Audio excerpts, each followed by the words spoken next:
سورت علم نشرح مکیہ ہے اور اس میں 8 آیت ہے.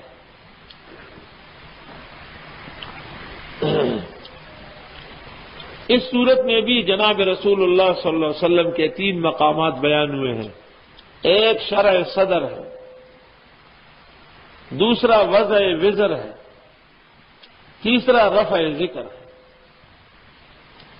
اور حضرت کے 3 مرحلے بیان فرمائے: عسر، نصب، رغب. تنگی جائے گی عبادت سے، اور عبادت سے اللہ کا قرب نصیب ہوگا. غربت و افلاس کا ایک علاج یہ ہے کہ کثرت عبادت کی جائے. جو لوگ مالی بحران اور گرفت میں ہیں وہ یہ کہتے ہیں ہم وظیفہ کرتے ہیں. اکثر عورتیں مجھے لکھتی ہے کہ ہم یہ پڑھتے ہیں، وہ یہ تو آپ کرتی ہیں، لیکن آپ مجھے یہ بتائیں کہ گھر کے اور افراد کا کیا حال ہے.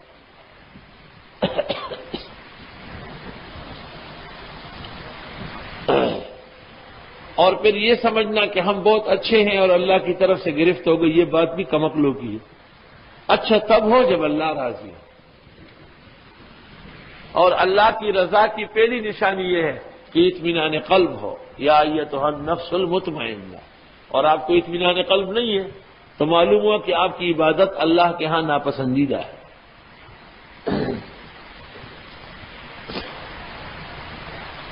الم نشرح لک صدرک.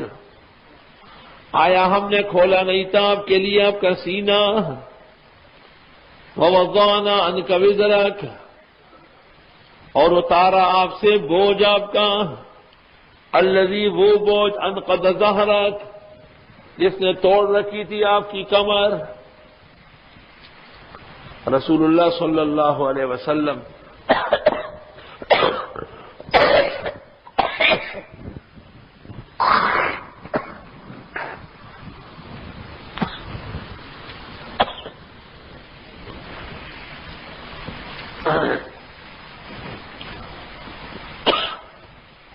ایک شق صدر ہے اور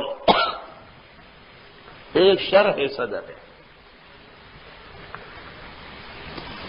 کہتے ہیں شق صدر بھی 2 بار ہے اور شرح صدر بھی 2 بار. شق صدرہ لیشرح صدرہ. شق صدر لشرح صدر. شق صدرہ لیشرح صدرہ.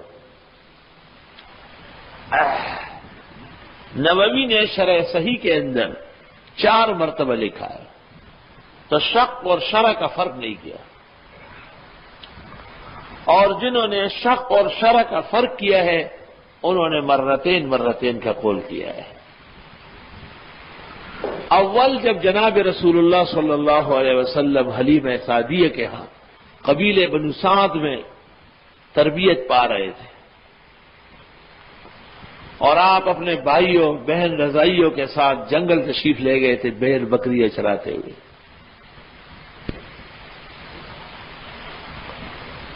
اس وقت حلیمہ سعدیہ کے بچے وہ دوڑتے ہوئے گھر آئے روتے ہوئے کہ ہمارے بھائی کو کسی نے قتل کر دیا. اور بتایا کہ اس طرح ایک مخلوق آئی، کچھ لوگ آئے اور انہوں نے محمد صلی اللہ علیہ وسلم کو پکڑ لیا اور درخت کے نیچے لٹایا اور اس کا سینہ چاک کر لیا. وہ لوگ دوڑتے ہوئے آ کے دیکھا تو حضرت صلی اللہ علیہ وسلم آرام سے بیٹھے. پوچھا گیا، تصدیق کی کہ ہاں اس طرح ہوا ہے. یہ اذا کان مولودا، ابھی آپ بچے تھے اور دوبارہ لیلۃ الاسراء میں صحاح میں مروی ہے کہ جبریل آپ کو چاہ زمزم پہ لے آیا ملائکہ مقربین کے ہمراہ اور فشق صدرہ آپ کا سینہ چاک کیا، واخرج قلبہ آپ کا دل نکالا، وملأہ حکمتا و ایمانا اور اس میں نبوت کی شایع نشان صلاحیت اور ایمان بھر بھر کے ڈالا.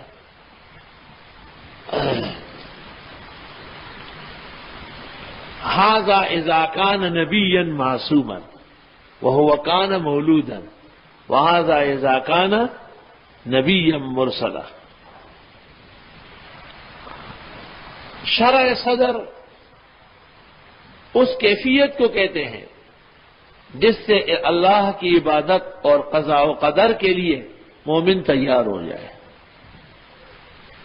افمن شرح اللہ صدرہ للاسلام فہو علی نور من ربہ۔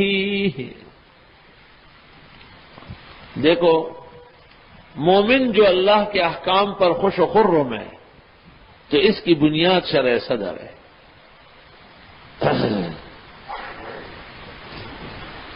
افمن شرح اللہ صدرہ للاسلام۔ ابوبکر صدیق کے دور میں جب مسیلمہ کے خلاف لڑائی میں بے شمار صحابہ حفاظ شہید ہوئے تو حضرت عمر نے ابوبکر صدیق کو کہا کہ آج ہم نے دیکھا کہ لڑائی نے سب حافظوں کو دبوچ لیا۔ لئن استحر الحرب ہاکذا فی المواطن لئنی اخشی اللہ یضیع قرآن۔ اگر لڑائی ایسی سرگرم رہی تو کہیں قرآن ختم نہ ہو جائے۔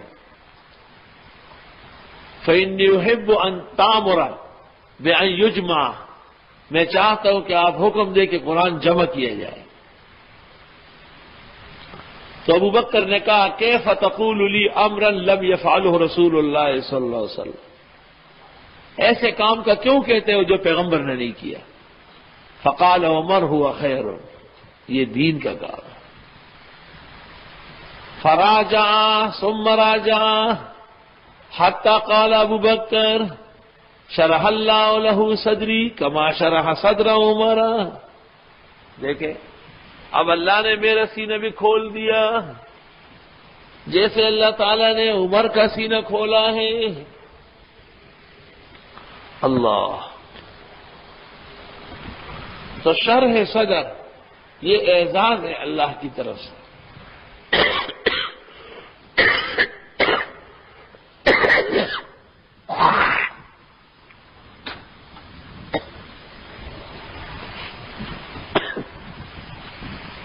یہ شرح صدر تو ہے کہ آپ 9 شعبان سے 23 رمضان تک 5 گھنٹے مسلسل بیٹھتے ہیں۔ فویل للقاسیۃ قلوبہم لذکر اللہ۔ ایک آدمی اس دوران 17 مرتبہ آیا ملاقات کے لیے، ملاقات نہیں ہو سکی۔ فویل للقاسیۃ قلوبہم لذکر اللہ، اس کا دل پتھر ہو چکا ہے کیونکہ انتظار وہ نہیں کرتا اور درس میں ناغہ نہیں ہوتا۔ الحمدللہ۔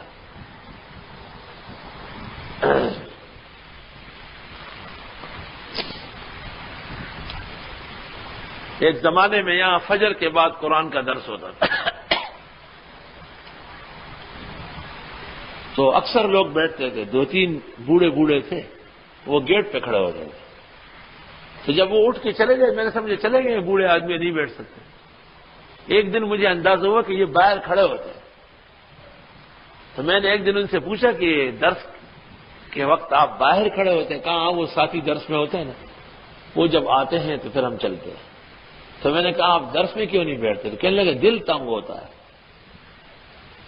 تو میں نے کہا فویل للقاسیۃ قلوبہم لذکر اللہ، خدا تعالیٰ نے ان کے دلوں کو ایسا سخت کیا ہے قرآن داخل نہیں ہونے دے رہا۔ اب غور کر لیں کہ یہاں مسجد میں قبلہ رخ بیٹھنا پنکھے کے نیچے کتنا آرام دہ ہے، یہ ان کے لیے تکلیف کا مرحلہ تھا۔ اور وہاں گیٹ پر سائلین کی طرح کھڑے رہنا، بیگاریوں کی طرح، بھیڑ بکری چرانے والوں کی طرح وہاں کھڑے ہیں، اس میں آرام ہے، اس میں آرام نہیں ہے۔ الم نشرح لک صدرک۔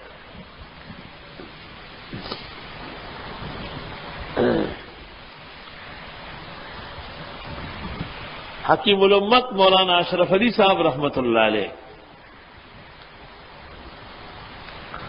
وہ فرمایا کرتے تھے کہ جب مولانا انور شاہ میرے پاس آتے ہیں تو مجھے پہلے سے پتہ چل جاتا ہے، اور وہ اس طرح کہ میرے کندھے بھاری ہو جاتے ہیں۔ آگے فرماتے ہیں یہ ان کے علم کا روب ہے، ورنہ حضرت کی تشریف آوری سے مجھے ہر بار شرح صدر رہتا ہے۔ یہ بات واضح رہے کہ حضرت شاہ صاحب ان سے عمر میں بھی چھوٹے ہیں اور فارغ بھی ان کے بعد ہوئے. ہاں انتقال میں پہلے ہیں، کیونکہ مولانا انور شاہ کا انتقال ہوا ہے 1352 ہجری میں اور مولانا اشرف علی کا ہوا ہے 1362 میں، 10 سال بعد. الم نشرح لک صدرک. حضرت مولانا الیاس صاحب رحمۃ اللہ علیہ نے تبلیغی جماعت کے کام کا جب آغاز فرمایا، شروع کے لوگوں میں سے شیخ الاسلام مولانا حسین احمد مدنی صاحب ہیں. بلکہ مولانا الیاس نے کہا ہے اگر قیامت کے دن مجھ سے اللہ نے پوچھا کہ یہ تم نے کیا کیا تو میں جواب دوں گا کہ مولانا حسین احمد جیسے عالم نے مجھے شاباش دی کہ یہ کام صحیح ہے، بس میرے لیے کافی ہے. تو مولانا اشرف علی صاحب فرماتے تھے کہ ہمارے مولانا الیاس نے کیا کر دیا، دین کا چھرا عوام کے ہاتھ میں دے دیا. وہ تو بچے ہیں، کئی ذبح نہ کرے. تو مولانا منظور نعمانی نے جا کے حکیم الامت کو کہا کہ حضرت ان کو پابند کیا جاتا ہے کہ یہ مسائل میں دخل نہ دے، اور ان کے لیے کچھ فضائل لکھے گئے ہیں، بس وہ بیان کرتے ہیں اور سوائے چند ضروری مسائل کے اور مسائل نہیں بیان کر سکتے. تو حضرت نے فرمایا خدا تعالیٰ تجھے جزائے خیر دے، آج مجھے شرح صدر ہو گئے کہ یہ خیر کی جماعت. جماعت اسلامی اور مودودی کے بارے میں مولانا اشرف علی صاحب فرماتے تھے کہ جب اس کا ذکر سنتا ہوں تو دل میں گھٹن پاتا ہوں اور طبیعت متلا جاتی ہے، سر میں درد ہو جاتا ہے. کلندر ہر کے گویت دید گویت، جبکہ ایک صفحہ ایک ورق نہیں آیا تھا، لیکن مزاج سے واقف تھے کہ یہ دین کو نقصان کرے. دیکھیے حکیم الامت کے حالات بقلم مولانا منظور النعمانی رحمہ اللہ اور تبلیغ جماعت کے نشیب و فراز.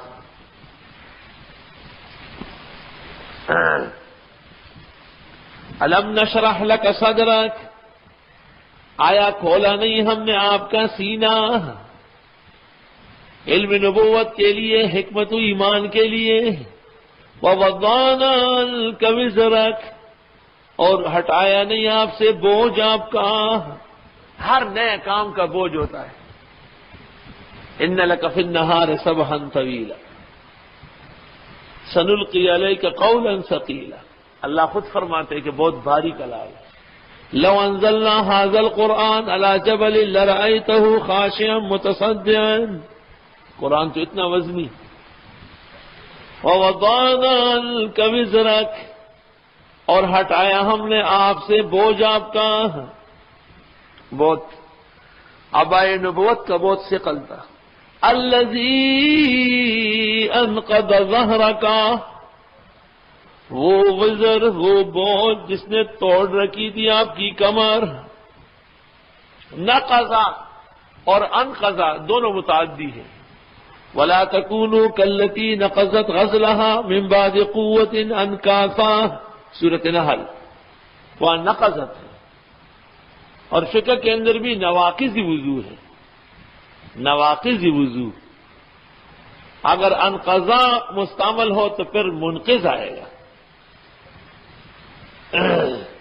لیکن نقضا بمانے انقضا اور انقضا بمانے نقضا خاصیات میں ہے، یہ عام ہے.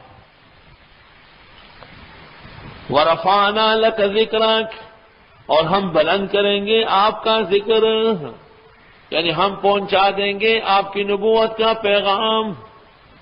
نیل کے ساحل سے لے کر تا بخا کے کاشغر، عرب و عجم میں. سبحان اللہ. کائنات کا کوئی چپا نہیں جہاں رسول اللہ صلی اللہ علیہ وسلم کا ذکر خیر ہے. وہ جنرل ضیاء جیسے بھی تھا، لیکن اس نے اپنے دور میں ایک عجیب کام کیا. سلامتی کونسل میں اس کی تقریر تھی جس میں پوری دنیا کے بڑے حکمران موجود تھے، کم مسلمان اکثر کفار. تو جنرل ضیاء اپنے ساتھ قاری وحید ظفر کو لے گیا، اس کو کہا تلاوت کرو. اس نے رکوع پڑھا اور زبردست، اور جگہ بھی جنرل ضیاء نے بتائی کہ یہاں سے پڑھ.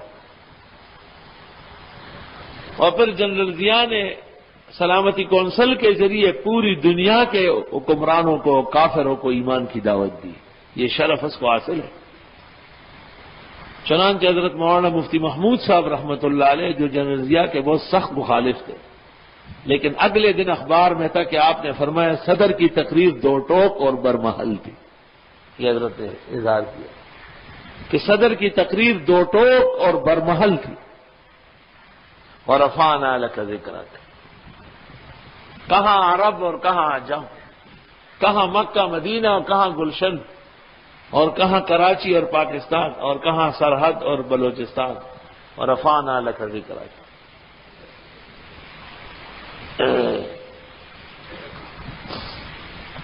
اس سے بڑھ کر کیا ہوگا کہ مؤذن جب اذان دے گا تو اشہد ان محمد الرسول اللہ کہنا ہوگا، اور کافر جب کلمہ پڑھے گا تو لا الہ الا اللہ کے ساتھ محمد الرسول اللہ پڑھنا پڑے گا.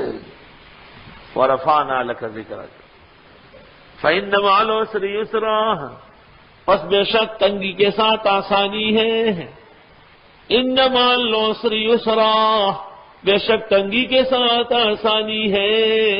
بڑے تنگ ہو کے بیٹھتے تھے، بس آسانی ہے، لمحہ بعد فارغ ہو، کل پرچے دو شام کو باغو، اور نہ زبراکن کے طلبگار توست. اذا اشتدت بک البلوى ففکر فی الم نشرح فعسر بین یسرین اذا فکرته فافرح.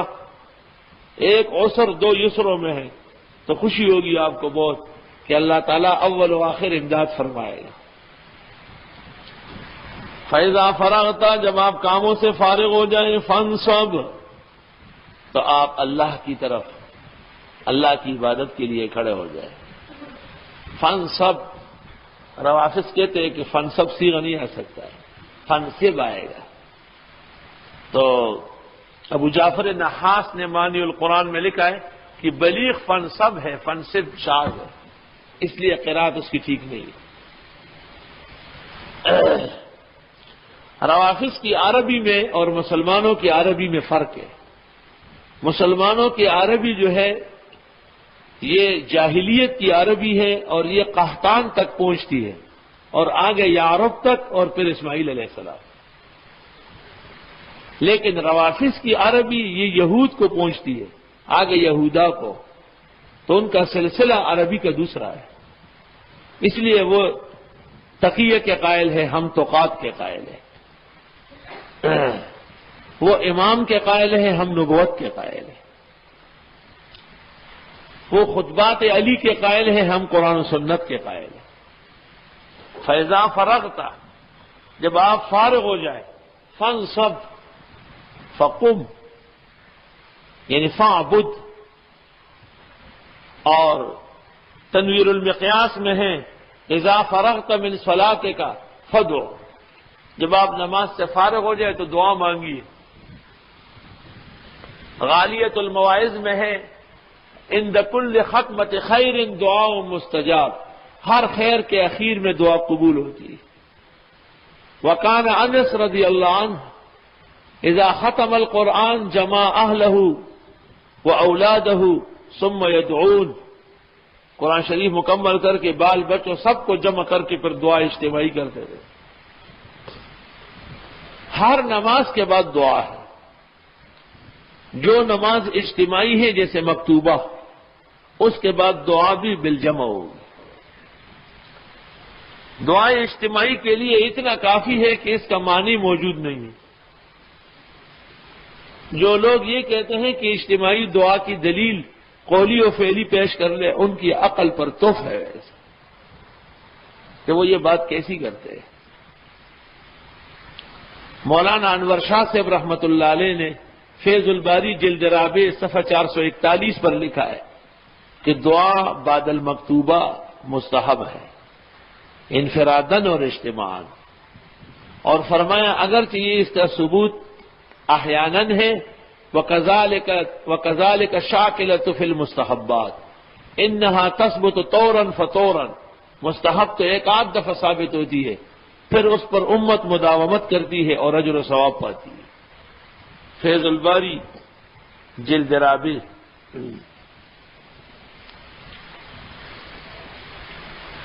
اللہ، یہ بات یقینی ہے کہ معارف السنن میں مسئلہ دعا کے اندر انتشار ہے۔ حضرت نے دعا بعد المکتوبہ یا دعا بعد السنن ایک کا بھی رد نہیں کیا، دونوں کا اس بات ہے، لیکن دونوں میں مبتدئین کی بدعات کا رد کیا ہے۔ تو جو شخص حضرت بنوری کے مزاج سے واقف نہیں ہے، وہ سمجھتا ہے کہ شاید یہ دعا ان کے ہاں رد ہے، جیسے کہ اس زمانے کے بعض ناخواندہوں نے یہ اندازہ لگایا ہے۔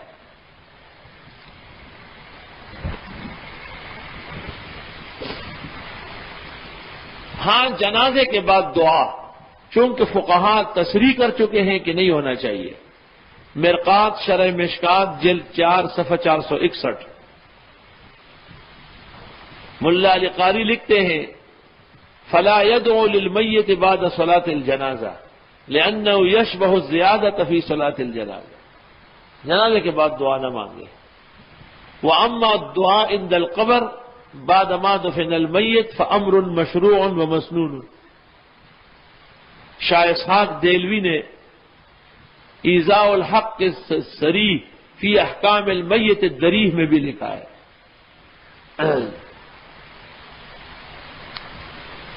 فَإِذَا فَرَغْتَ، جس وقت آپ فارغ ہو جائیں امور نبوت سے، فَانْصَبْ، بس آپ دعا میں متوجہ ہو جائیے، فَقُمْ یعنی فَدْعُ اللَّهِ وَإِلَىٰ رَبِّكَ فَارْغَب۔ تو ناظرین، یہ تھا آج کا بیان مفتی ظہور علی خان صاحب کا۔ اس طرح کے بیانات کو سننے کے لیے ہمارے اس یوٹیوب چینل احادیث نبوی کو ضرور سبسکرائب کریں، ویڈیو کو لائک کریں۔ اگلے بیان تک ہمیں دے اجازت، اللہ حافظ۔